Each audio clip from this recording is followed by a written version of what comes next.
way Wendy knew this was one day when she was 2 years old. She was playing in a garden, and she plucked a flower and ran with it to her mother. How delightful she must have looked, for Mrs. Darling cried, "Oh, why can't you remain like this forever?" Henceforth, Wendy knew that she must grow up. You always know after you are 2.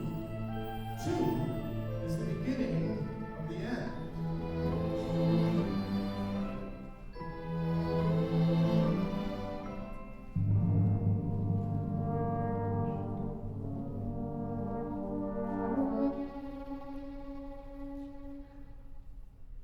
Mrs. Darling was a lovely lady with a romantic mind. Mr. Darling was one of those deep men who knew about stocks and shares and banks and such. In fact, he seemed to know everything there is to know. The 3 Darling children went as such. Wendy first, then John, and then little Michael.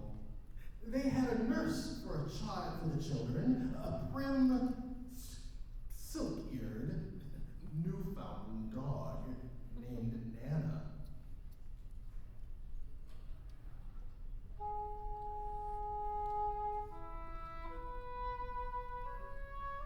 Mrs. Darling first met Peter when she was tidying up her children's minds. A nightly custom all good mothers perform after their children are asleep. If you were to see your own mother doing this, which you can't because you're asleep, you'd find it most interesting. It looks like she's tidying up your messy drawers. She gets down on her knees and rummages through all the contents of your mind, ordering it all.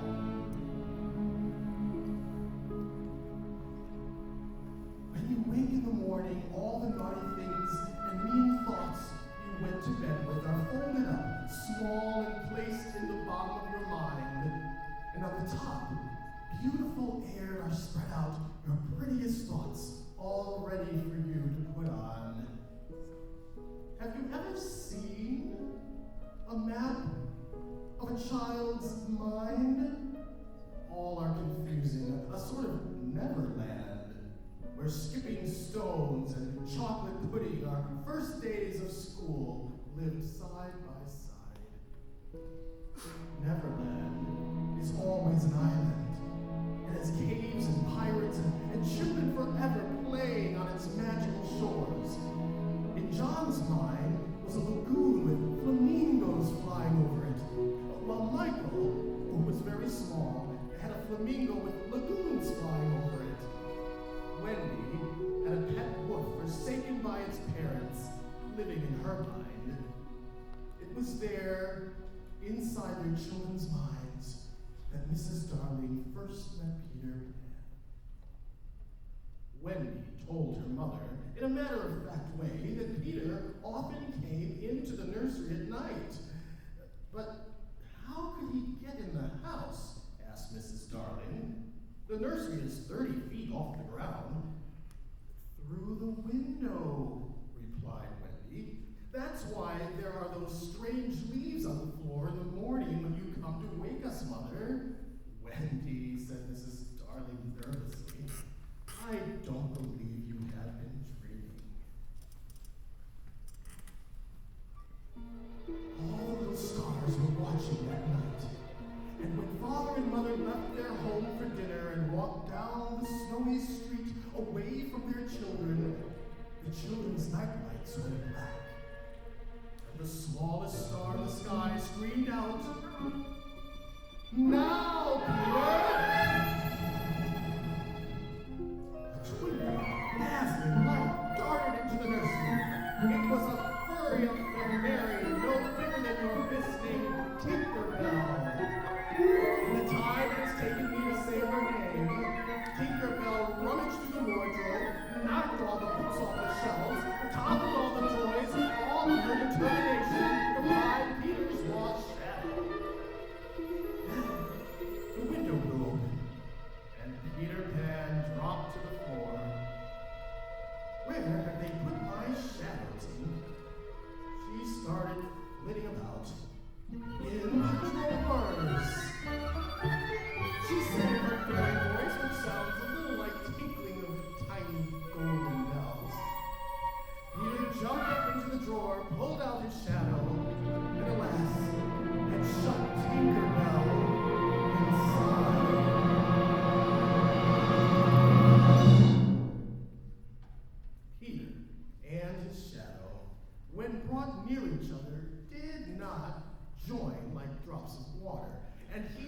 appalled.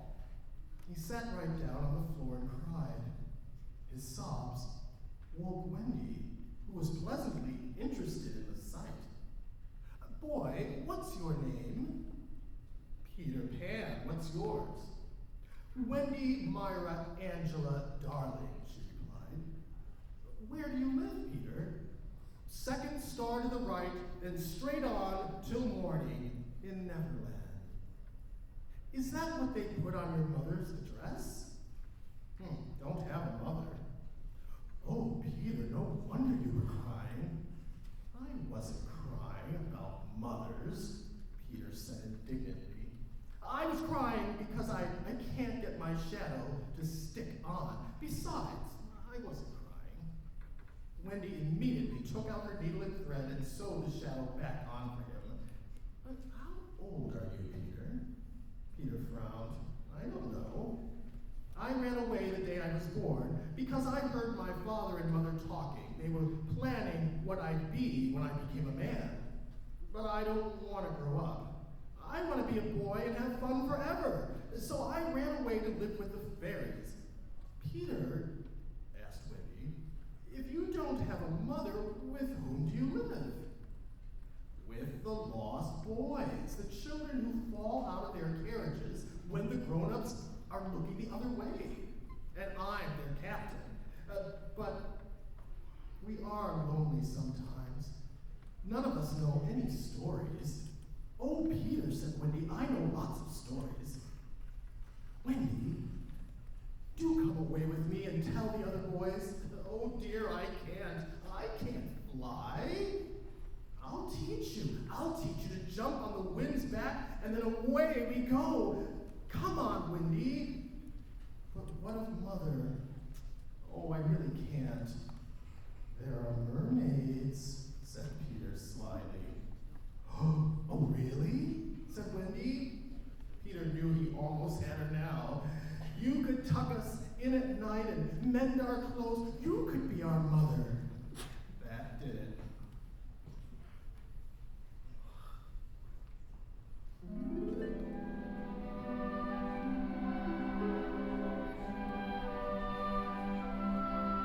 Michael, John, wake up, cried Wendy. Peter Pan has come, and he's going to teach us to fly. John and Michael were up in a second, and Peter blew fairy dust on all three of them.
he shared with the Lost Boys. All the boys lived in the underground, each with his own hollow tree for a secret entrance. That is how they hid from the pirates. Brave Peter kept watch outside, for the pirates could be heard carousing far away, and wolves howled and growled on the edge of the forest.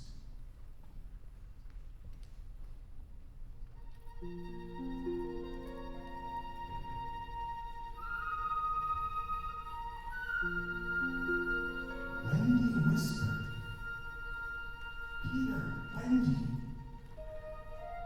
so as not to wake the other boys. "Follow me. I have something to show you," said Peter. Together, hand in hand, Peter and Wendy flew through the hollow tree out to the moonlit forest. The dells aglow with dazzling fairy light. Wendy could scarce believe her eyes as she watched hundreds of fairies, all dressed in sparkles and twinkling lights as they danced the night away to the most enchanting, beautiful music.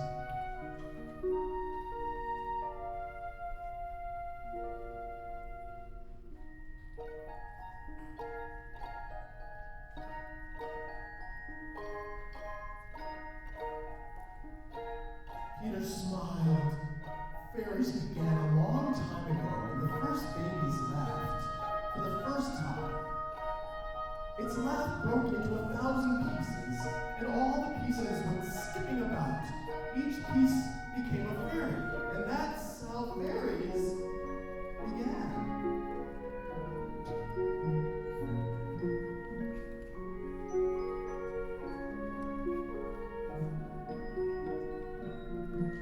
Peter swept Wendy up into his arms and twirled and leaped far above the sky, up through the silvery branches, spinning at times, almost to the very stars. At the first light of dawn, the music and the magic began to fade, and Wendy and Peter returned.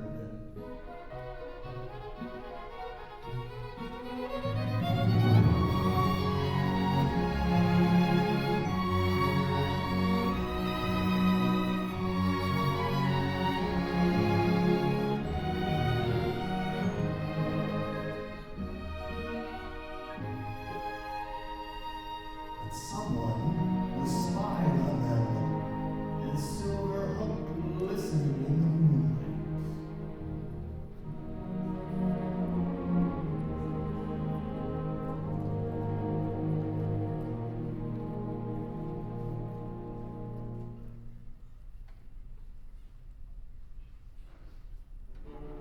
Each child emerged from their home underground, only to be quickly snatched by the pirates who had discovered their hidden home.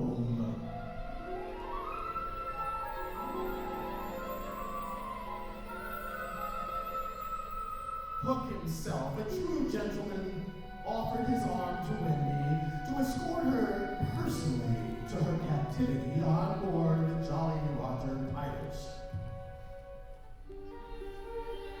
Tinkerbell had seen everything. She raced to Peter to tell of Wendy and the boys.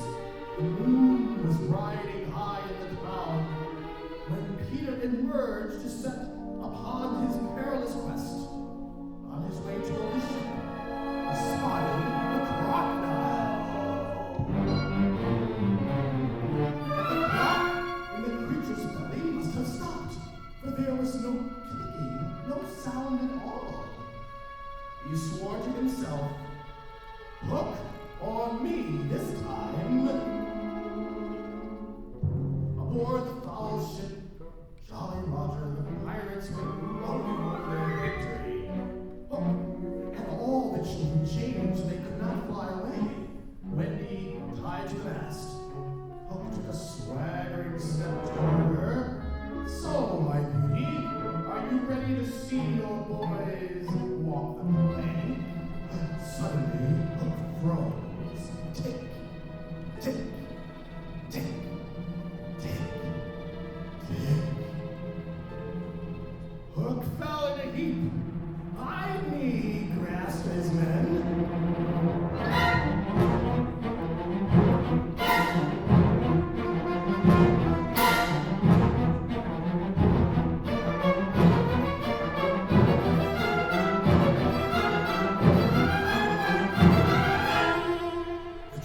rush to the ship's side to see the crocodile, only to see Peter Pan.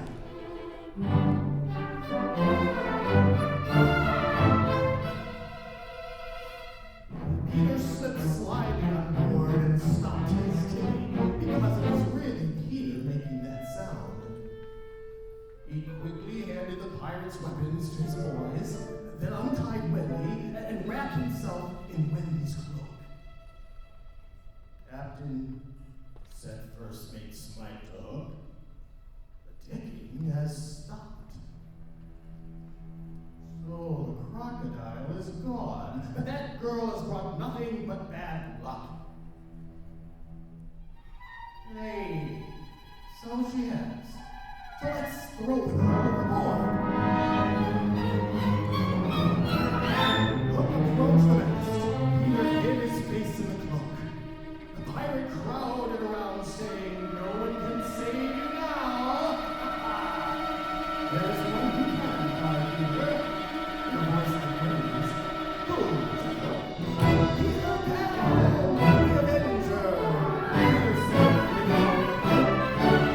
"Look into your furniture. Skill, passion. The swords gleaming glorious battle."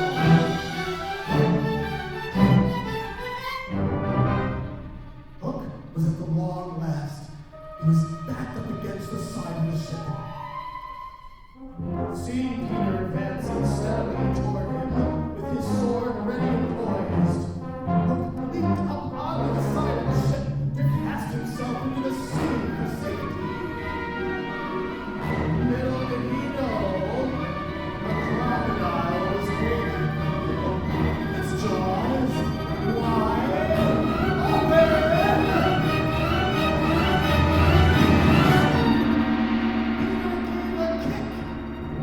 Overboard Hook fell. And that was the end of Captain Hook.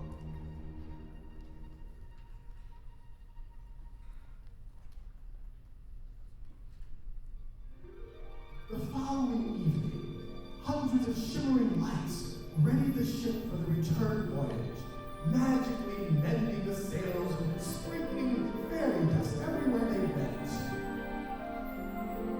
The boys put on pirate clothes. Captain Peter took the wheel and turned the ship around as it rose to the clouds. He was taking Wendy home.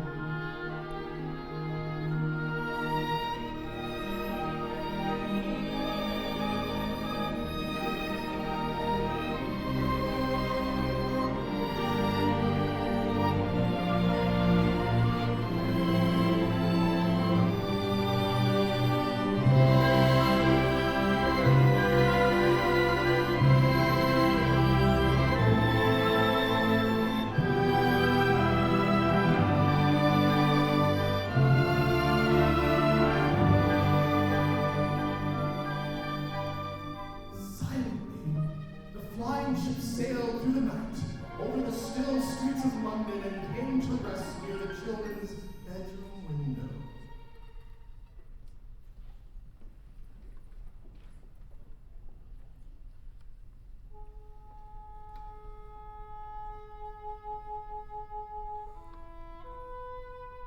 And now we must return to the sad home of the Darlings and Nana.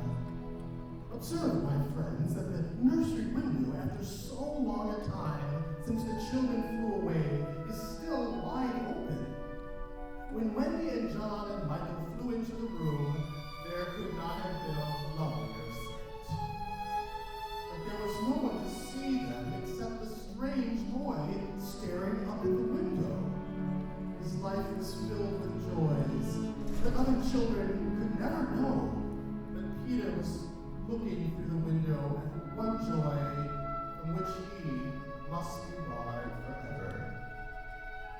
Wendy's parents did adopt all the lost boys.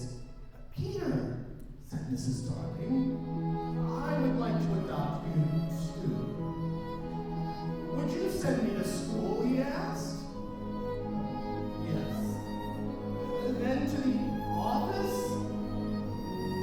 "Yes," said Mrs.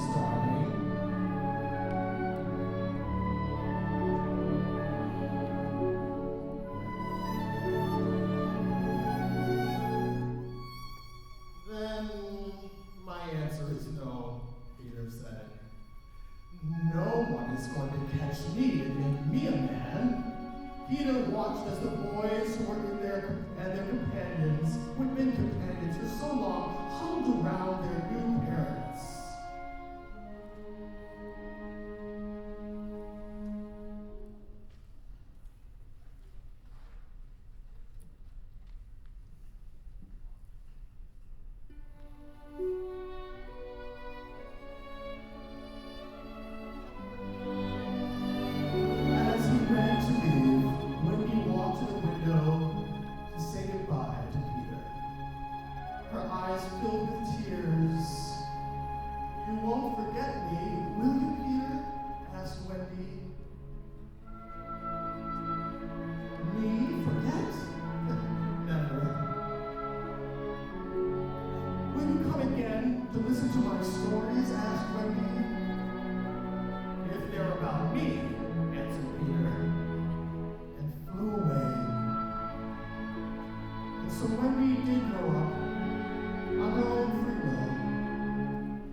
Wonderful stories of Peter Pan to her children, who in turn grew up and told to their children, and on and on.